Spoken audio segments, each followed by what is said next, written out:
Lilly, are we back, man?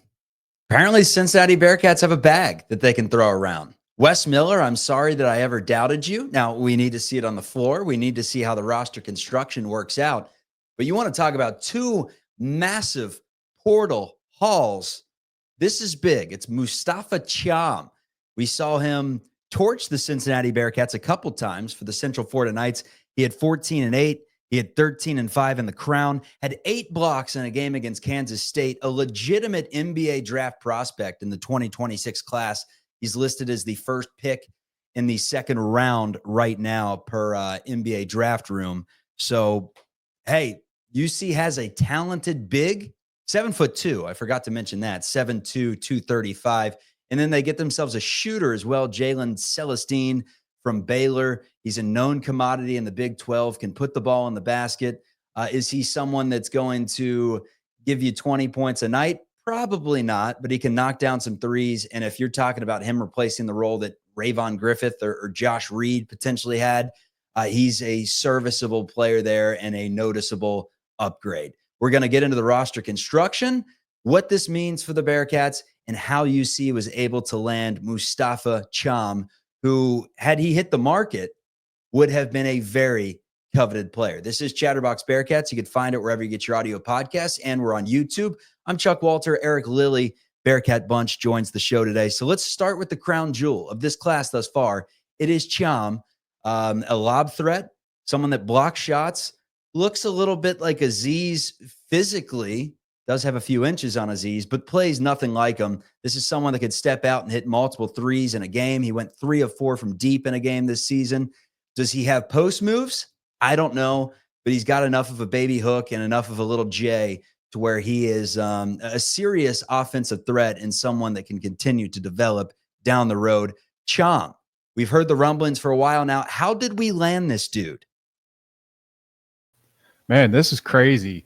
The rumors were popping up a couple weeks ago, very deep cut rumors, not from UC's side or anything like that, but there is a relationship there with the assistant at UCF and Dye. Don't know if that's going to happen or not. I mean, it feels like it is. We'll see if that gets announced soon or not. But Chad Dollar did coach with him at Georgia Tech 11 years ago. So there is connection there. Obviously, Wes seems to strongly prefer guys that he's faced. We faced both of these guys. Just so you can see guys on the court, and who knows if there's relationships within the conference. You know, these guys network together. We played in the Crown. They were in Vegas. All sorts of connections you can make in your head. We'll probably find out at some point how it all went down. There are some strong accusations from the UCF side that some nasty work was going on here, but Dog eat dog world, man. Yeah, if you're not doing that stuff, you're not going to survive, right? So I'm loving it, Chuck. It kind of feels like we're heading back to that Twin Tower thing that I complained about a couple years ago with Jamil at the 4 and Vic and Aziz at the 5. This is different, though. Right now, it is a little weird looking at the roster. We don't know who the 4 is. There is no pure 4 right now. That can change. But we have a 5 who can shoot threes. So you can be weird at the 4 when you have that. And I just tweeted this, but there's 2 freshmen in the history of Bart Torvik that have over a 9% block rate and shot 75 threes. Jaren Jackson Jr. and Moustapha Thiam. He shoots threes, guys. A lot of people are going to say, well, it's 29%. Does not matter. If you have a 5 that shoots that many threes as a true freshman, they're probably going to get a little better at it, number one. And number two, it still is a threatening thing that other teams have to defend, and it changes everything else for all the other players on the court.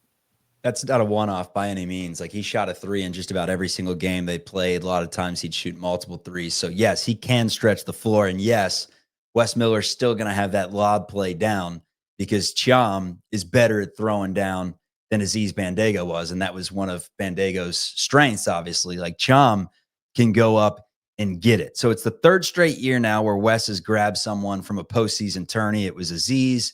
It was Hickman in the NIT, and now it's Thiam, who they played in the Crown. His NBA comparison is Mo Bamba. So if we get a collegiate version of Mo Bamba, I think UC fans are going to be very happy. Very good length, a 7'6" wingspan. He's got a 9'5" standing reach. So essentially doesn't even have to jump to dunk it. Great mobility, runs the floor well, good athlete and finisher at the rim. Efficient score, good looking shot from the mid range and from 3-point. His jump shot has shown noticeable improvements over the last year. He's a willing screener. He can be a very good pick and pop player down the road, if not this season. Amazing shot blocker, very good help defender, shows good instincts and timing, covers ground well, and a shot blocking machine, did I mention? In order to reach his ceiling, he's going to have to get stronger. Good play finisher, but how good is his back to the basket game? That's a big question. Defensively, he impacts the game in so many ways that don't show up on the box score, just natural instincts, and is a very good rim protector. That is his best trait. So we bring this guy into the fold. That's the big question, is like, how is it going to work out with Jalen Haynes, who is also a center? Is Haynes slotted into the backup spot? Who's your 4? You going to go small ball and play Celestine at the 4? John Rothstein's going to have to update that roster that he had, where it was like Kirk Kriisa at the 3, Sean Abayev at the 4, and Jalen Haynes at the 5. This thing has completely shifted. My big question is, like, if Cham hit the open market, because it sounds like there was work during the Crown to where UC was kind of pulling this string behind the scenes. If Cham hits the open market, like, he's probably getting an offer from every single team in the country. I mean, he's 7'2", he can hit threes, and he averaged, 14 points a game his freshman season, 7 rebounds and 2.5 blocks per game in the Big 12. Like, this isn't some sort of project. This isn't a situation like Aziz where we saw him one game, but we didn't know how it would translate after playing in the WAC. Like, this guy's a known commodity in the Big 12, and he's only going to get better. This is a massive haul. Yeah, and that's the thing. He's a freshman. Like, when you have this much talent and you did that as a freshman, I think it's safe to say that there's going to be some sort of improvement for most guys like that. And Buck in 2025, the famous Discord user that started all this, he did mention a couple teams early on with Cham, Arkansas and Auburn. So yeah, I think you're spot on with that, Chuck. Now, I didn't really start taking the rumor seriously till Auburn and Arkansas took 2 big men on the same day, and I was like, man, this might actually be happening here, because he is a big fish. Like, this is a guy that you got to give credit to the staff for landing, I think.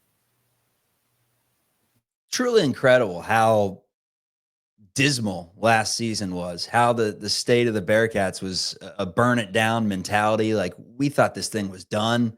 It was like, we'll give Wes another season. We'll see how many of these players he brings back. As of right now, it seems like it's just 2 that played significant minutes last year. It's Jizzle James, it's Day Thomas, and then McKinley as well.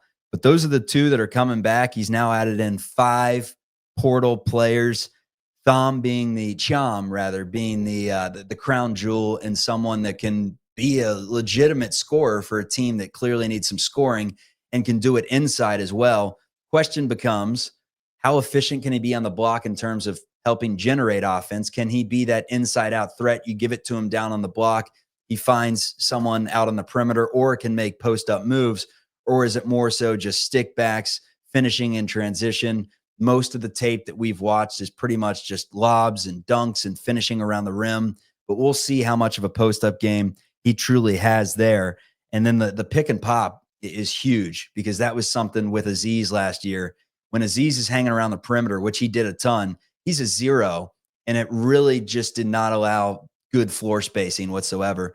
And now you get someone that can hit it 32, 33% from 3, and he's 7'2". It's enough of a threat to where you can at least help space the floor. Someone else that's going to help you space the floor from Baylor, Jalen Celestine, played at California, covered him when I worked at CBS News Bay Area. A solid player. That's the way I would describe him. A known commodity at the Power 5 level, Power 4 level. Really good shooter, shot at 38% last season from deep, or a 38% career 3-point shooter, I should say. had 18 and 7 against Kansas State, one of his best games of the season back in January. What do you think his role will be on this team? How many minutes a game is Jalen Celestine going to be playing? That's a tough one. I still want to see how he finish out this class. He's definitely going to play. Like, in my head, this is a Josh Reed replacement. There's a possibility he starts, though, if we decide to have a small ball 4 there. It is worth noting he did kind of squeeze his way into that Baylor lineup as a 4 after they had a big man get hurt. And you'll see a lot of Baylor fans complain about Celestine about he doesn't really do 4-man things. Now, I think he is a 3 personally, but there's when you have Cham at the 5, one of the best shot blockers in the country.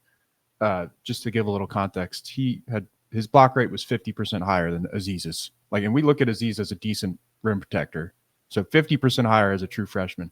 You can do fun things at the 4 when you have that under the rim, and it's probably going to be Celestine at the 4 sometimes. I think he'll be more of a 3, possibly start, but possibly also just backing up whoever starts. I think he'll get 16, 22 minutes, Chuck. And this is a veteran shooter, like hundreds and hundreds of threes over his career, shot over 40% twice in power conferences. Legitimate shooter. Got to look up the game log real quick. Stand by. Because he played Cincinnati twice a season ago. In one game, he had 8 points. So it looks like he only played in one of those games against UC. He had 8 points. He was 3 of 5 from the floor, 2 of 4 from deep. Did have 7 rebounds in that game. So can do a little bit of everything. He's not going to be first team all Big 12. He's not going to be third team all Big 12. He's not going to be honorable mention all Big 12. But he's a piece that, look, if you're just talking about replacing scholarships and getting better one player at a time, he's better than Rayvon Griffith. Look at it that way. He's better than CJ Frederick. Look at it that way. He's better than Connor Hickman. Look at it that way. So you're adding in talent. The question becomes, how does this all fit? Roster construction. You got Big Slime, who when you watch his game is like nimble on his feet. He's 6'9". He's, powerful, 265 pounds, can hit the 3 ball a little himself, can put it on the deck, can really muscle up defensively. Not a pure shot blocker by any means, but a very good scorer and can grab rebounds. And then you have that kind of girthy style as compared to the, Aziz mold, 7'2" and skinny as a rail. It comes back to roster construction for me. Like, how is Wes Miller going to make this all work? I mean, he's got Kirk Kriisa, who has played very significant high-level basketball for Arizona, for West Virginia, for, a few games for Kentucky. You add in the freshman, Sean Abayev, Keyshawn Tillery. You got Jizzle and Day coming back. You have defensive specialist Sincere Harris. Like, how is he going to mesh all these things? Because this has been the positive with Wes Miller every offseason. It's like he keeps getting talent. He has all these guys, and looks like we have 10 dudes potentially competing for 5 starting spots. We heard Fran Fraschilla say that at Big 12 Media Day last year. He's like, I look at you as having 8 starters. And by the end of the season, we had like 3. We just had to throw guys in there. It's like, hey, Josh Reed, you're a starter now because no one else wants to take this spot. When you look at how he has constructed this team, like, what is his plan here? Because it's interesting. There are a lot of players that I don't see them meshing well together on paper. Yeah, the lingering fear of just not building a roster that makes sense it's going to be there for me. But I do think this one makes a lot more sense because Cham being like that elite of a rim protector, plus being able to shoot threes. And also something that we haven't really talked about with Jalen Haynes yet is I noticed in the press, or I watched all of his interviews on YouTube because I'm a sicko, but he mentioned passing being a strength of his. Like, he takes pride in being a passing big man. And if you do watch his highlights, you'll see the passes to cutting players. I think the other big man too, like some big stuff. I think, if he does end up playing the 4 next to Cham, maybe we see, the lob to Cham from Haynes, the big fella. I think there's a little versatility here, but like you said, there are concerns. We have at least one more player to add here, and then maybe that'll tell us the story, I think. We were talking about who the blue chip's going to be, who the most expensive player is going to be in the portal. And we said early, if it's Kirk Ariza, we're in trouble, fellas. We know the answer. It's Cham. I don't see any scenario where a player could potentially make more than him. Like I told you, he's borderline first round pick in the 2026 NBA mock drafts. Like that's the kind of talent he has. Not many people average 14 points as a freshman in the Big 12, especially when they're 7'2". Like this is a unique type of talent that UC's welcoming in. Time to get fired up, man. I mean, time to get fired up.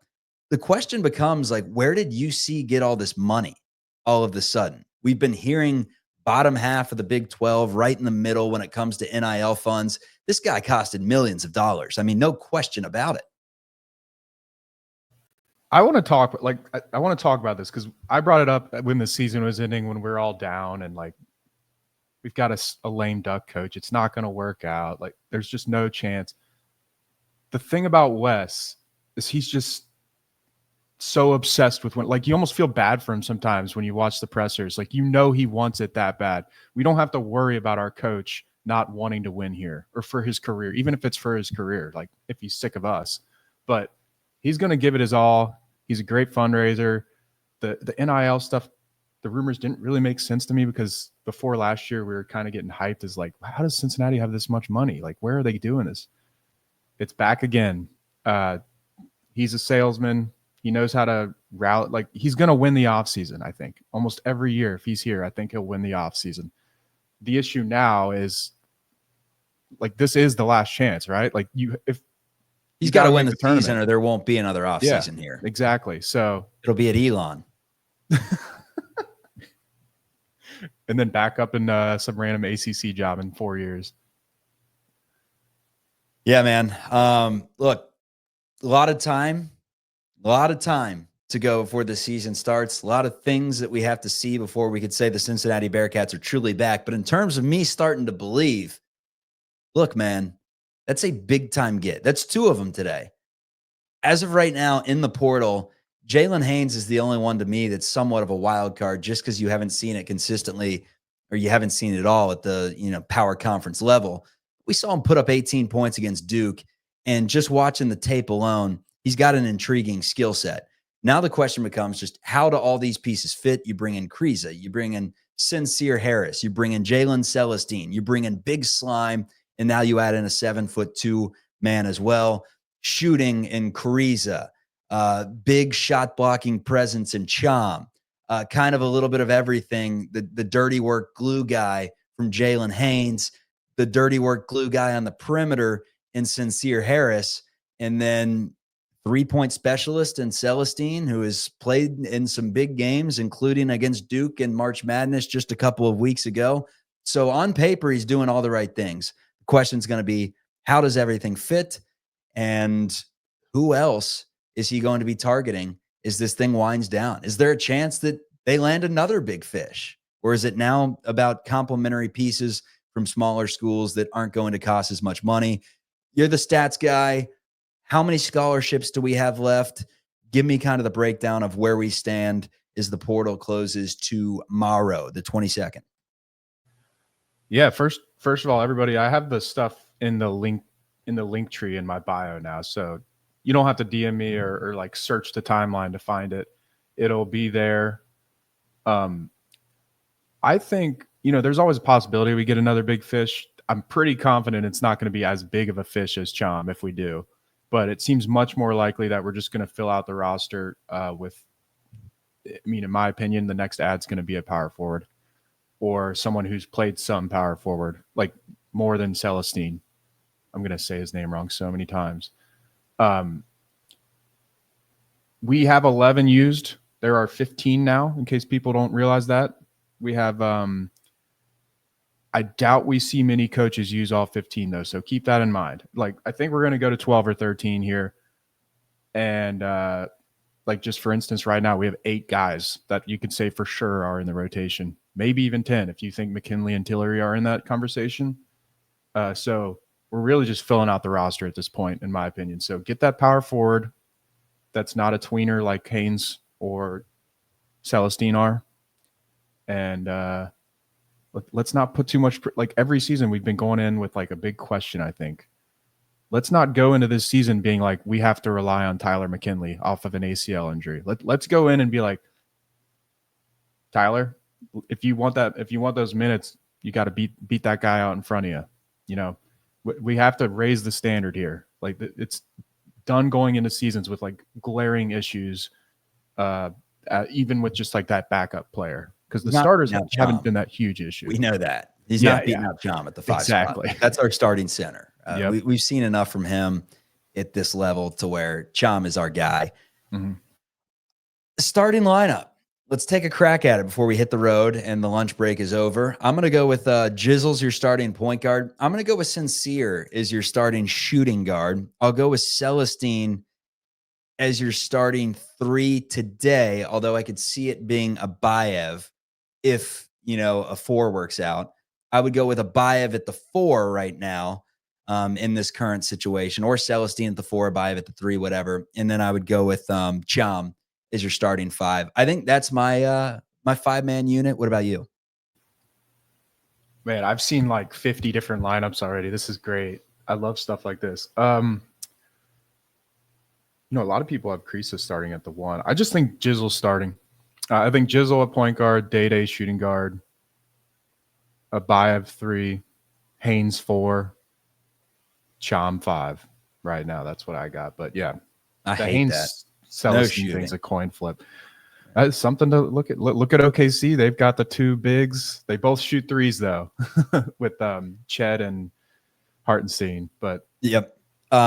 This will be a topic on another day, but I do think Cat fans are severely underrating Sean Abayev. I watched him in that Team USA versus Team World. He was a late addition for Team World due to someone being hurt or sick, or they just needed a roster spot. Played like 6 minutes in the game, scored 13 points, and he's on the same floor as DeBonsta, if that's his name, going to BYU, and the Boozers, and some of the best basketball players in the country at that age. And it's a very good class.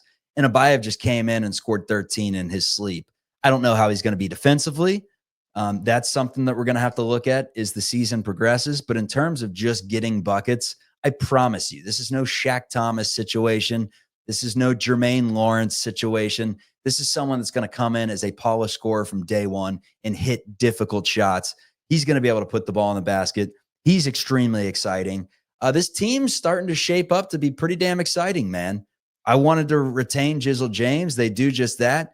We bring in Kriisa, who is a buy low candidate, who started on a 2 seed back in the day. Like, all the chips are starting to fall into place that this team can be really good. Again, how's it going to fit? And is our coach able to take a roster of a bunch of hodgepodge players that have talent and make it work? He's not been able to do it yet. But hey, all streaks are meant to be broken, right? And the Cats have not made the tourney in 6 years. We are hoping that changes. Final thoughts from you before we call this thing a day. Yeah. Just quick on the Bayev thing you just mentioned. I agree. I think the shot creation and shot making threat is like almost a guarantee. Like with his height and guys like that, they get to their spots and you have to guard them. Like you have to try to guard that.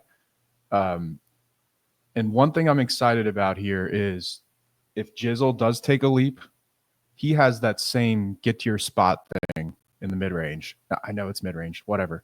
But if you have 40 minutes of guys like that on the floor that, you just got to guard these guys, it helps other players on the team. And we just got to hope that the guys around Jizzle help elevate him because, it was tough to watch him last year. I believe in him. I think he's a dog. I think Wes wouldn't risk his career on bringing him back if he didn't believe in that. And, I think he'll figure it out here. But the question is, how much better can he get? Because if he's just a little better, that's not enough. Yeah. Cats have added some shooting this offseason. They've added some bigs that play very differently. They've added in one of the best, if not the best, on-ball perimeter defender, point of attack defender in the Big 12 in Sincere Harris. So, again, on paper, Wes Miller's doing all the right things. He wins the offseason again. Nothing else could happen. He could bring in 4 dudes from Miami, Ohio, and Wes Miller has won the offseason with the 5 portal additions that he had. and with the players that he kept. I think everyone wanted to keep Day Thomas. Day's back in the fold. Tillery is supposed to be an absolute dog from everything I've heard. Gives you some someone compared him to Devin Downey, and I'm like, he's not quick enough to be Devin Downey, but he is a little bulldog, and he's listed as little as 5'10". So it's been a while since we've had one of those. But it's a very intriguing, talented roster that he's bringing in. How will they complement each other? That is the question. For Eric Lilly, Chuck Walter, this is Chatterbox Bearcats. We will see you next time as the Bearcats still have some scholarships to fill out this roster. Peace.